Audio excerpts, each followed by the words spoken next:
또 저의 최근 관심사에 관해서 이야기를 드릴까 합니다. 뭐 평생의 숙제이자 멍에이고 제가 짊어지고 가야 될 십자가 중에 하나인 이 다이어트에 관해서 말씀을 드릴까 하는데, 다이어트 다 해보셨죠?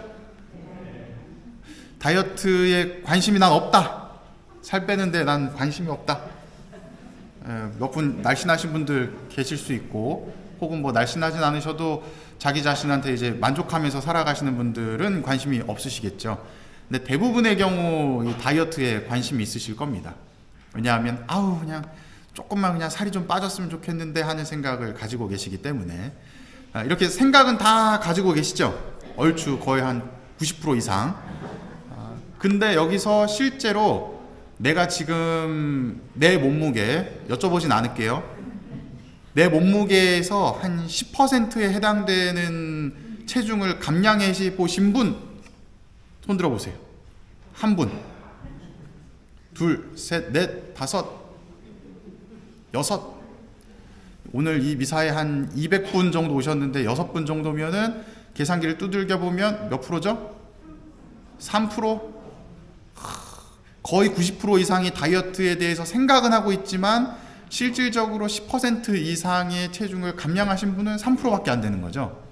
참 신기하지 않나요? 다이어트가 그만큼 어렵다. 다이어트를 해보신 분, 다이어트를 해서 살을 뺐다가 다시 살찐 분도 계시죠. 네, 많으시죠? 한 2kg 빼고 5kg 찌고 이런 거. 제가 또 그런 류 중에 하나예요. 저의 몸무게 그래프를 보면 제가 한참 이제 우리 속된 말로 속된 말은 아니고 이 리즈 시절이라고 하잖아요. 한참 꽃을 피웠던, 저는 매 순간에 리즈를 갱신하고 있지만 제가 한참 이 살이 빠졌던 때가 있었어요. 그때가 이제 빠졌다기보단 찌기 전, 중고등학생 때. 그때 이제 제가 지금 키랑 똑같은데 몸무게가 한 70kg 정도 나갔었거든요. 굉장히 저는 저 스스로는 뚱뚱하다 생각했는데 다시 돌아보면 그렇게 마른 시절이 없었다. 그 70kg 때부터 중고등학교 때 70, 72 왔다 갔다 하면서 지냈는데 이 신학교를 들어가면서 10kg가 확 쪘어요. 한 달 만에. 언제 쪘냐면 신학교 입학하고 나서 첫 방학 한 달 동안에 10kg가 쪘습니다. 뭐가 달라졌기 때문에? 식습관이 달라져서.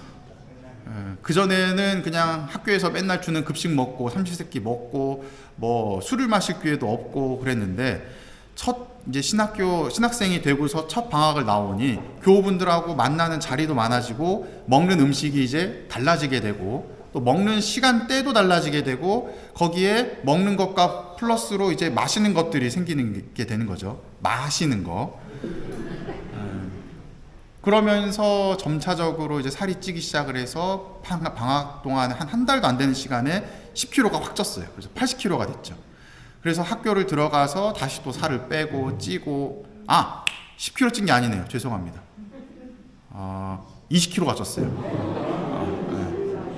그래서 90을 찍었다가 이제 학교 들어가서 맨날 이제 그 삼시세끼 먹고 운동하고 규칙적인 생활하면서 다시 10kg 빼고, 이게 거의 학부 생활의 반복이었거든요.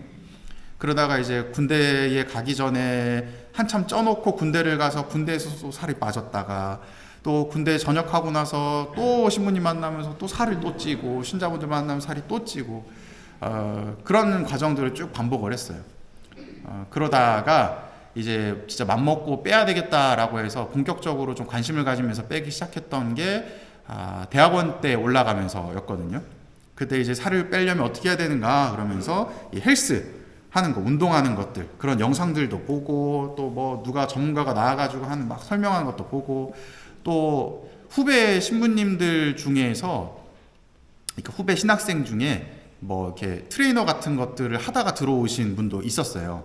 그래서 그분한테 가서 뭐 짬짬이 또 운동도 배우고 이러한 시간을 보내면서 살을 뺐죠. 빼면 뭐예요? 다시 또 쪘죠. 왜? 여러분들 만나면서 그 생활을 또 반복하다가 또 이제 서품 받고 나서 또 빼야 되겠다 싶어서 한 3개월, 4개월을 또 헬스를 다니고 식단하고 하면서 살을 또 뺐다가 주임신부님 바뀌고 주임신부님이 또 귀찮게 못 살게 굴어가지고 또 스트레스에 먹고 술 먹고 살이 또 쪘다가 그리고 지금까지 이렇게 쭉 온 겁니다. 여러분들 그 다 다이어트에 관심이 있으시니까 다이어트를 하면서 제일 어렵다, 힘들다라고 할 수 있는 게 뭘까요? 먹는 거, 운동하는 거, 거의 대부분 둘 중에 하나겠죠? 우리 살을 빼셨다가 다시 찌신 분들도 계시잖아요. 빼셨다가 다시 찌신 분들 중에서 제일 어려운 건 뭔가요? 먹는 거?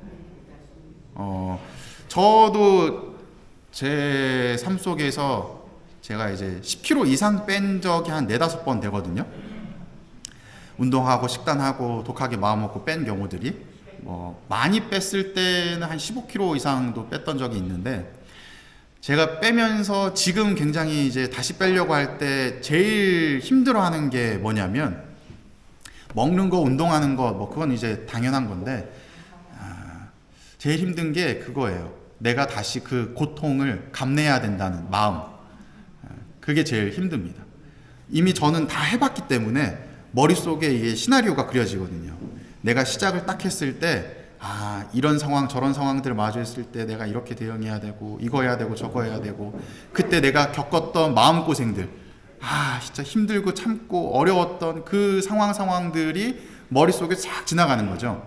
그러면서 섣불리 해야지 하는 마음이 안 생기는 거예요. 해봤기 때문에. 그래서 지금 이 모양 이 꼴이다 라는 걸 좀 말씀을 드리고 싶습니다. 그래서 지금 오늘 얼굴이 좀 약간 얄쌍해 보이지 않아요? 오늘 미사 들어오려고 했더니 우리 베로니카 자매님이 신부님 마음고생 하셔요. 왜 이렇게 얼굴이 생기가 없으시죠? 그러시는 거예요. 그래가지고 그런가? 싶었는데 제가 지금 술을 안 마시고 음식 조금 조절한 지 이틀 됐거든요. 그래서 그런 게 아닌가. 그리고 역시 이렇게 술 안 마시고 사람 안 만나고 해야 될 걸 하면 금방 이렇게 티가 나는구나 하는 생각도 했습니다. 그래서 오늘 왜 이야기를 길게 이렇게 말씀을 드리느냐. 오늘 요한복음 14장의 내용을 보면 이 13장 내용을 보면 앞의 내용인데 이 최후의 만찬이 배경이에요. 예수님께서 이제 돌아가시게 된, 그러니까 팔려나가는 거죠. 이 유다 이스카리ot에게 팔리게 되는 그 상황, 그 전의 내용인데 이 베드로가 예수님에게 달기 3번 울기 전에 너는 나를 모른다고 할 것이다 라는 이야기를 들었던, 베드로가 예수님께 그 이야기를 들었던 내용이 13장의 마지막이고, 그리고 오늘 나오는 요한복음 14장의 1절부터 시작되는 내용, 너희 마음이 산란해지는 일이 없도록 하여라 하면서 하느님을 믿고 또 나를 믿어라 라는 내용 안에 필립보와 토마스라고 하는 인물이 또 등장을 해요. 베드로와 토마스와 필립보라고 하는 인물을 딱 떠올렸을 때 공통점이라고 할 수 있다면 뭐가 있을까요? 다들 믿음이 부족했어요.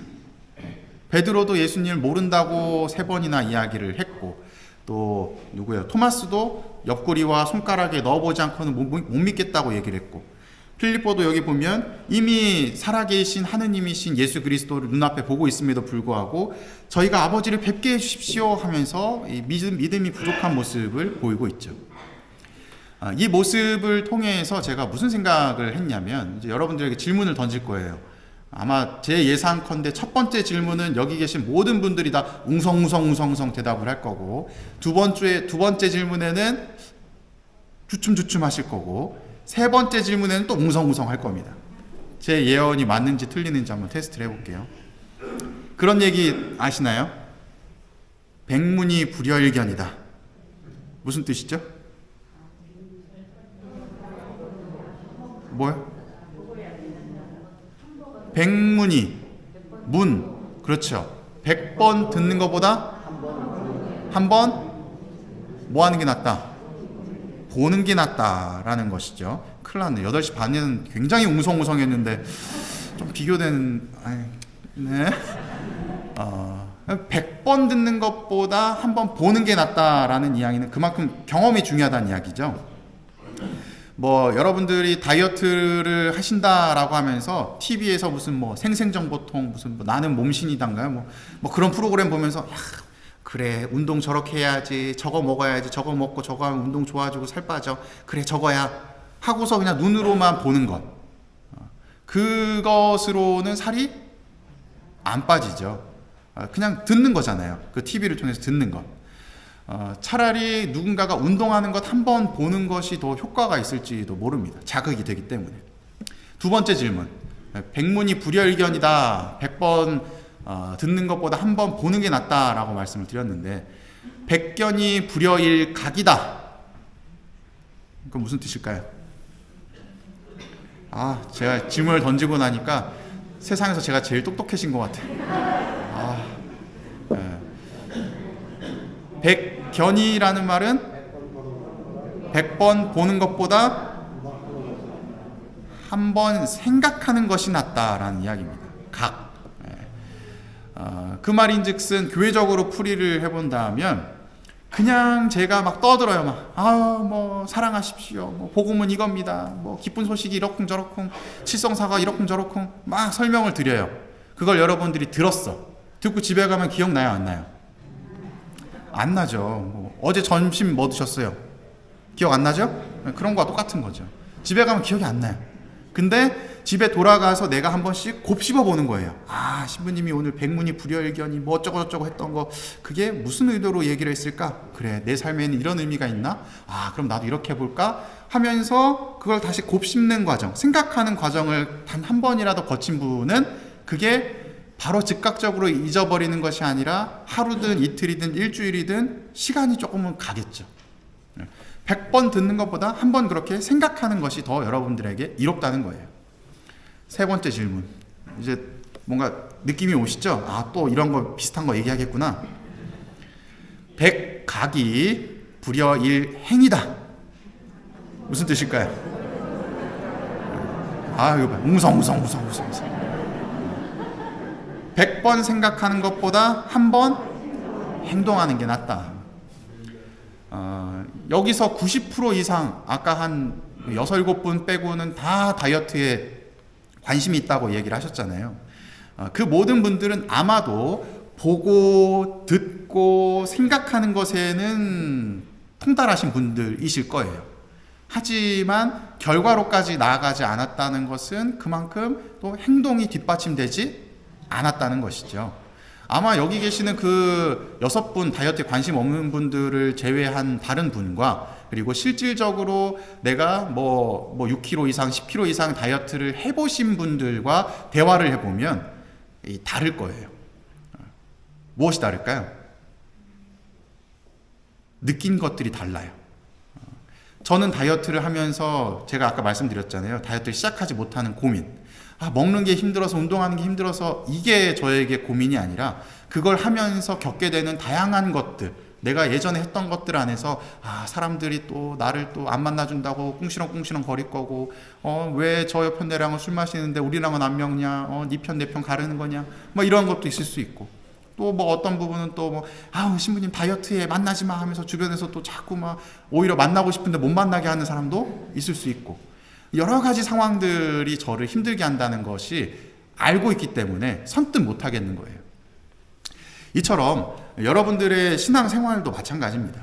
누군가는 매일같이 혹은 일주일에 한 번씩 미사 참여를 하면서 이 미사를 보겠죠. 그렇게 100번 미사 참여하면서 보는 것보다 말씀을 한 번 더 듣는 게 더 하느님께 가까워질 수 있는 방법일 수도 있습니다. 독서를, 또 복음을, 또 부족하지만 저의 강론을 듣는 그 시간이 그냥 아무 생각 없이 우리가 흔히 발바닥 신자라고 이야기하는 성탄이든 부활이든 그냥 큰 대축일에만 오셔서 왔다 갔다 하는 것보다는 더 하느님과 가까워질 수 있는 방법이겠죠. 마찬가지로 100번 독서와 복음과 강론을 듣는 것보다 내가 집에 가서 한 번 더 생각해 보는 것들, 성찰해보고 또 되새김질하는 과정이 있는 것이 100번 듣는 것보다 훨씬 더 나을 겁니다. 그리고 그렇게 혼자서 성찰하고 깨닫는 과정이 있는 것보다 한번 나가서 복음 선포를 하는 것이 더 커다란 성과가 있을 수 있는 것이죠. 극단적인 예를 두 가지를 들 거예요. 극단적인 예. 하라는 말씀은 아니고요. 생각해 보셔라. 만약에 여러분들이 11조를 한다면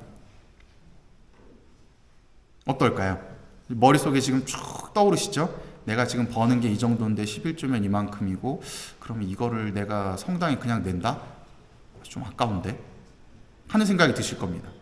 그리고 이 돈이면 우리 가족들이 뭐 고기 한 번 더 먹고 밖에 나가서 놀러 나가서 뭘 해도 할 수 있는 돈인데 그걸 그냥 성당에 내?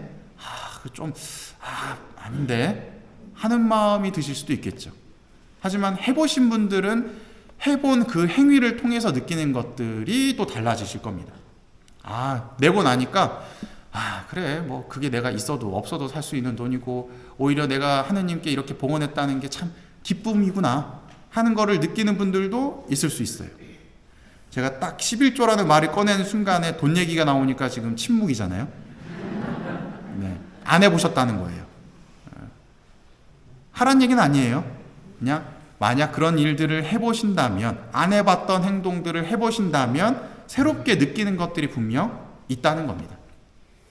가령 여기 계신 분들 또 불편할 내용 하나 말씀드릴게요. 우리 어디 흔히 이제 요즘에 있는지 없는지 모르겠지만 수원역에 나가면 혹은 명동거리에 나가면 이 십자가를 등에 딱 짊어지시고 뒤에 뭐라고 적어놔요? 예수천당 불신지요 막 이런 거 적어놓고 예수님 믿으십시오 막 이런 분들 있었네. 저번 주에 제가 그 본당 성지순례, 봉사자 성지순례 갔다가 돌아오는 길에 횡단보도 앞에 딱 지나는데 옆에 어떤 분이 마이크를 붙잡고 예수님 믿으십시오 그러면서 막 소리를 지르시더라고요. 그걸 보면 여러분들 무슨 생각이 드세요? 참 진짜 대단하다. 이게 여기서 대단하다는 게 너무 훌륭해 이게 아니라 아이고 대단하다 이런 뉘앙스잖아요. 여기서 그런 거 해보신 분들도 계시겠죠? 근데 안 해보셨잖아요. 거의 대부분이 안 해보셨을 겁니다. 안 해보면서 그분에게 손가락질하고 있는 모습인 것이죠. 만약에 내가 나아가서 예수님 믿으세요 하고 소리 지르는 모습을 보였을 때, 그때 내 내면에서 일어나는 움직임들, 그리고 다른 사람들이 나를 바라보는 그 시선에서 또 무언가 내 안에서 일어나는 내면적인 감정들, 이 다양한 부분들이 여러분들 안에서 체험하게 되는 기회가 되실 겁니다. 하지만 해보지 않으면 깨닫지 못하는 것이죠. 오늘 복음에 나왔던 등장인물 베드로와 필립보와 토마스라고 하는 인물은 예수님을 따르는 사람들이었지 예수님처럼 사는 사람은 아니었어요. 오늘 복음의 기준으로 본다면. 하지만 예수님께서 승천하시고 난 이후에 제자들은 이 성령을 통해서 예수님처럼 살아가는 모습을 보이게 되죠. 사람들에게 예수님이 이런 존재다, 구약의 내용이 예언되어 있었던 메시아가 바로 예수님이다, 이렇게 살아야 된다, 저렇게 살아야 된다 하면서 사람들에게 복음을 선포하는 모습을 보이게 됩니다. 그때에 그들은 예수님처럼 많은 사람들에게 박해를 받고 무시를 당하고 모욕적인 처사를 당하게 되는 모습을 보이게 되죠. 그때 그들은, 이 제자들은 누구의 마음을 이해하게 되었을까요? 예수님의 마음을 이해하게 되었을 겁니다. 우리도 안다고 할 수 있죠. 그냥 보고 듣고 생각하는 것 차원, 그 차원 안에만 머물러 있으면서 저거 뻔하지 뭐 저런 거야, 다 알아, 안 해봐도 뻔해 라고 생각하는 게 우리의 일반적인 모습이죠. 하지만 예수님처럼 살게 되면 예수님께서 고민하셨던 것들, 예수님께서 품고 계셨던 마음을 이해하게 되는 거예요. 그것이 바로 신앙생활이다 라고 말씀을 드리고 싶어요. 우리는 예수님께서 말씀하시는 것을 듣는 것이 아니라, 그리고 예수님께서 말씀하시는 것을 보려고 하고 생각하는 단계에만 머무는 것이 아니라 예수님처럼 살아내야 되는 신앙생활을 해야 됩니다. 나는 어떤 신앙생활을 하고 있는가 돌아보시면 좋겠어요. 그냥 보고 듣고 생각하는 단계에만 머물러 있는지, 아니면 행동으로까지 옮기는 신앙생활, 그를 통해서 예수님과 이 공감대를 형성하면서 그분의 마음을 이해하고 또 그분의 삶을 내가 살아내는 신앙생활을 하고 있는지 돌아보셨으면 좋겠습니다. 사랑합니다.